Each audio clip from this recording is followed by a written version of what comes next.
tulemast tagasi minu kanalile. Täna loen ma teile muinasjutte eesti keeles. I'm gonna read you fairy tales in Estonian. I hope you enjoy it.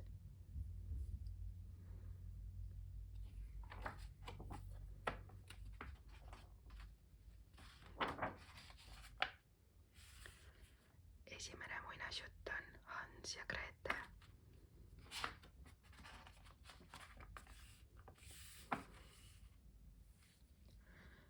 Oli kord üks puuraidur, kes elas koos oma naise ja 2 lapse, Hansu ja Gretega, suure metsaservas. Nad olid väga vaesed ja tihtipeale polnud neil kodus midagi süüa. Ühel õhtul, kui olukord oli muutunud päris hulluks, ütles puuraiduri naine: homme hommikul viime lapsed sügavasse metsa ja jätame nad sinna. Raske südamega jäi puuraidur nõusse, kuid lastel ei tulnud nälja tõttu und ja nad kuulsid vanemate juttu pealt. Hans hiilis tasakesi majakesest välja ja korjas õuest valgeid kivikesi, mis kuu valguses eredalt särasid. Kui vanemad viisid lapsed järgmisel päeval metsa, põetas Hans taskust salamahti kivikesi teerajale.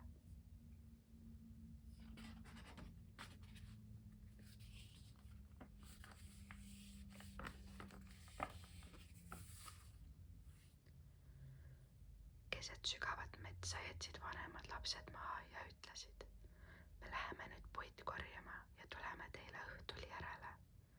Tagasi nad aga enam ei tulnud. Hans ja Grete ootasid, kuni kuu paistma hakkas ja leidsid siis säravate kivikeste abil kodude üles.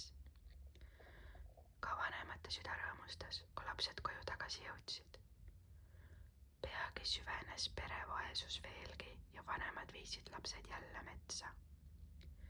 Seekord ei jõudnud Hans kivikesi korjata ja ta puistas teele oma viimase leivakääru tükikesi, mille abil ta lootis tagasi tee üles leida.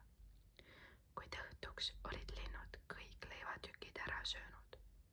Lapsed ekslesid metsas ja jõudsid lõpuks majakeseni, mis oli ehitatud maitsvast saiast ja piparkookidest. Lõpuks ometi sööme kõhu täis, rõõmustas Hans. Ta murdis maja küljest kummalegi tükikese ja lapsed asusid maiustama. Peagi hüüdis majast hääl: kes seal piparkooki noolib, maja seinad maha koorib. Lapsed vastasid: see vaid tuul, tuulake, kaunis taevalapsuke, ja sõid muudkui edasi.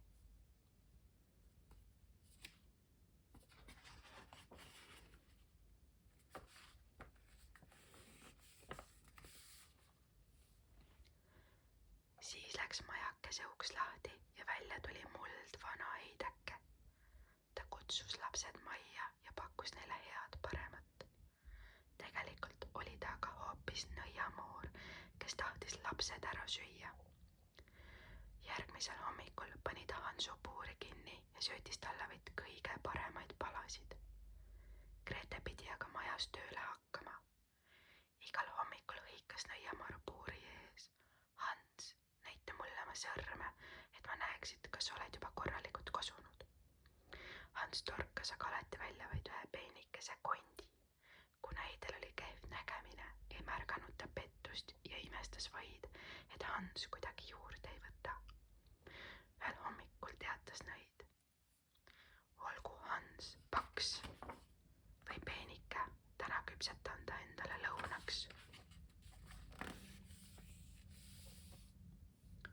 Hommikul tegin tule üles ja ahi on juba soe. Grete roni ahju ja vaata, kes on juba küllalt kuum.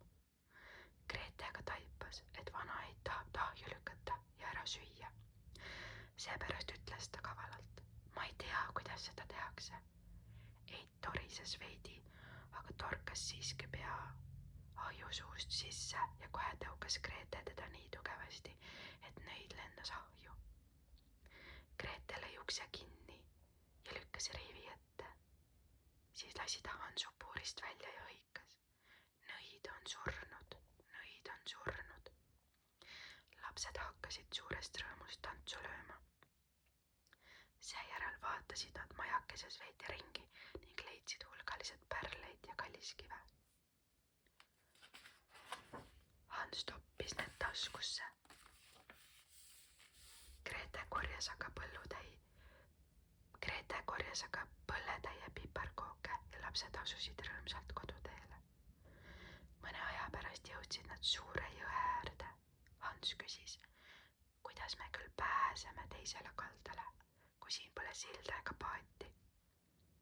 Aga Grete nägi vees parti ja palus, pardike, kas võiksid meid viia teisele kaldale? Ja pardike viiski lapsed üksteise järel teisele kaldale. Lapsed jätkasid teekonda ja korraga tundus neile ümbrus jälle tuttav. Nad pistsid jooksu ja nägid peagi oma isa maja. Lapsed tormasid tuppa ja langesid isale kaela. Isal oli väga hea meel, et lapsed olid jälle kodus. Ta naine oli vahepeal ära surnud ja isa elas ihuüksi.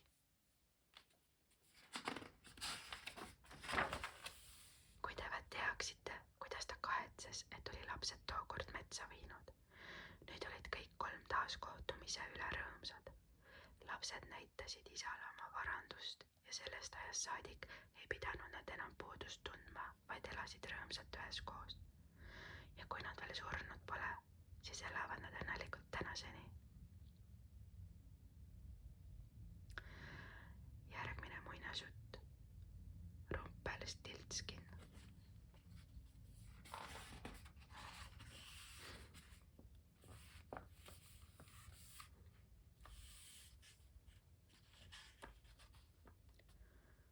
Elas kord üks mölder, kes hakkas kuninga ees kiitlema. Mul on tütar, kes oskab õlgedest kulda kedrata. Kuningas vastas, see kunst on mulle meelejärale. Too oma tütar homme lossi, ma panen ta proovile. Toodigi tüdruk kuninga juurde ja viidi kohe kambrisse, mis oli õlgi täis.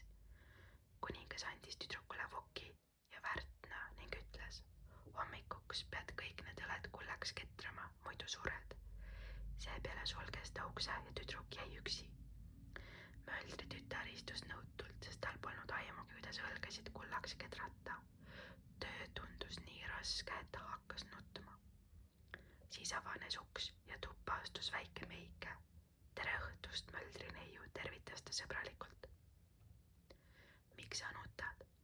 Ma olen õnnetu, kuna pean õlgedest kulda ketrama, aga ma ei oska, kurtis möldri tütar. Mida sa mulle annad, kui ma sind aitan, küsis Meike. Tüdruk andis talle oma kaelakei.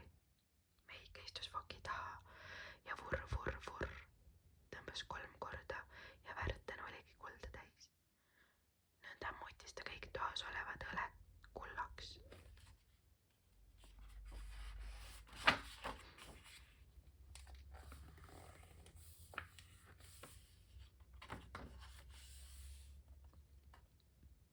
Järgmisel hommikul tuli kuningas möldri tütre tööd vaatama.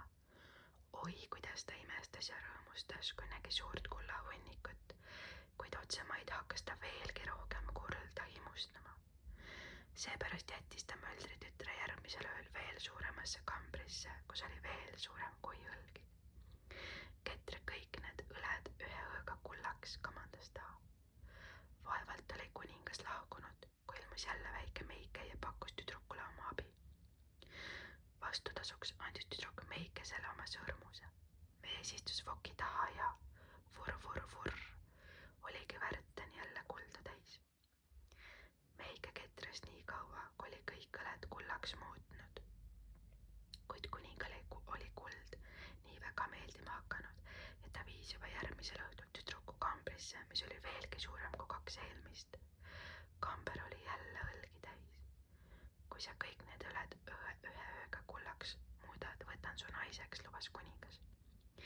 Niipea kui kuningas lahkunud oli, avanes uks ja tuppa astus Meike. Mida sa mulle annad, kui ma sind seekord aitan, küsis ta. Kui tüdrukul polnud enam mitte midagi hinge taga, siis nõudis Meike. Luba, et annad mulle kuningannaks saades oma esimese lapse. tüdrukul ei jäänud muud üle kui nõustuda.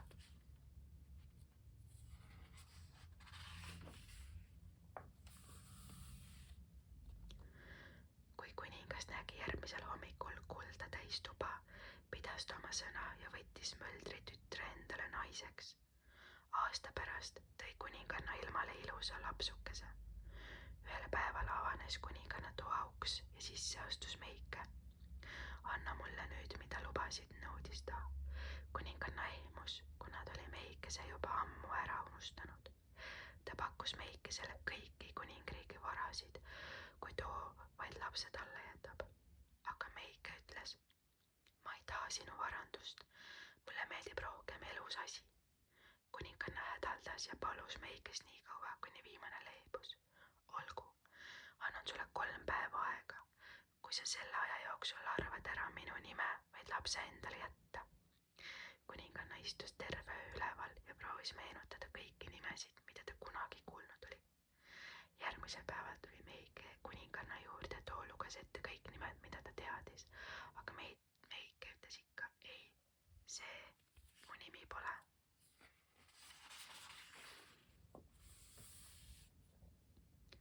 Viimaks Meike lahkus ja kuninganna saatis teele käskjala, kes uuris kõikjal nii lähedal kui kaugel, mida inimestele nimeks pannakse. Kui Meike teisel päeval kohale saabus, kandis kuninganna talle ette ka kõige ebatavalisemad nimed. Äkki su nimi on seapraad või säärevops või saapanöör, aga Meike vastas ikka, ei, see mu nimi pole, ja kuninganna jäi väga kurvaks. 3. päeval tuli käskjalg kuninganna juurde ja ütles, ma ei leidnud enam ühtegi uut nime, aga sügavas metsas nägin ma tillukest majakest, mille ees põles lõke. Ümber lõkke hüppas ühel jalal väike imelik Meike ja kisas.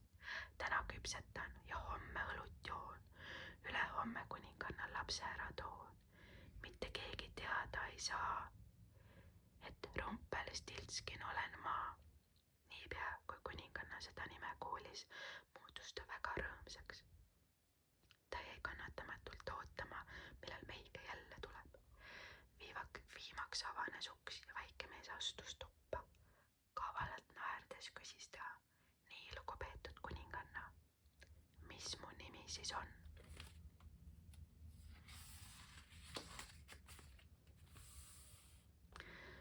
Kuninganna küsis kõigepealt, äkki on su nimi Kask? Ei, vastas Meike. Äkki oled Kuusk? Ei, vastas Meike ja hõõrus rahulolevalt käsi. Aga äkki oled hoopis Rumpelstiltskin? Nüüd pistis Meike kisama. Seda ütles sulle küll. Vana kurise. Vihast vahutades virutas ta parema jalaga nii kõvasti vastu maad, nagu oleks pikne käratanud. Siis jooksis ta sajatades minema ja sellest ajast saadik pole teda keegi näinud.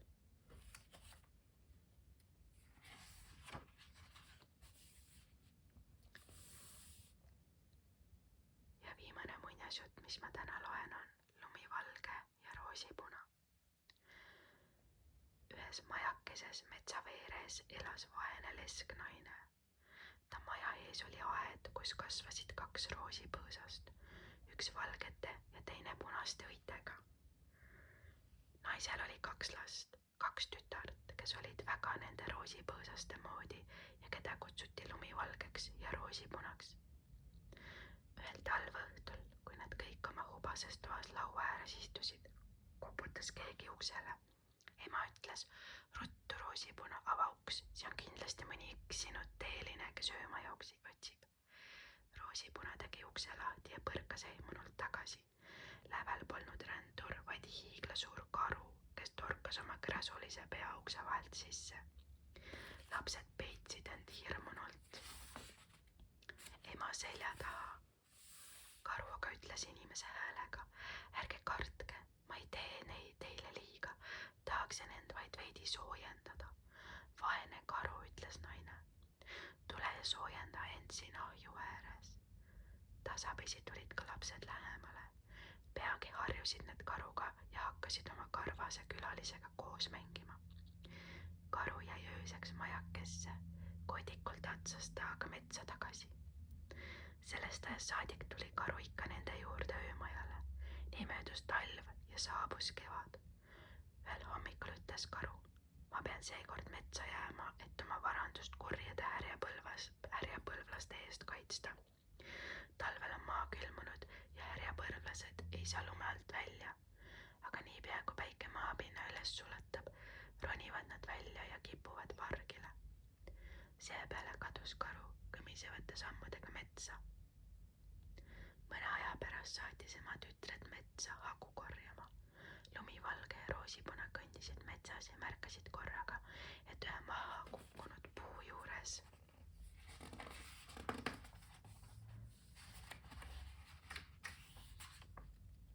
hüppab miski edasi-tagasi. Kui nad lähemale jõudsid, nägid nad, et see on härjapõlvlane, kelle pikk habe oli puu lõhesse kinni jäänud. Mis te siin niisama vahite? Kurjustas härjapõlvlane. Tulge mulle parem appi. Aga tema habe oli nii kõvasti kinni jäänud, et see ei tulnud enam kuidagi lahti. Siis võttis lumivalge välja käärid ja lõikas habemest jupi maha. Härjapõlvlane hakkas kohe riidlema. No on mühakad.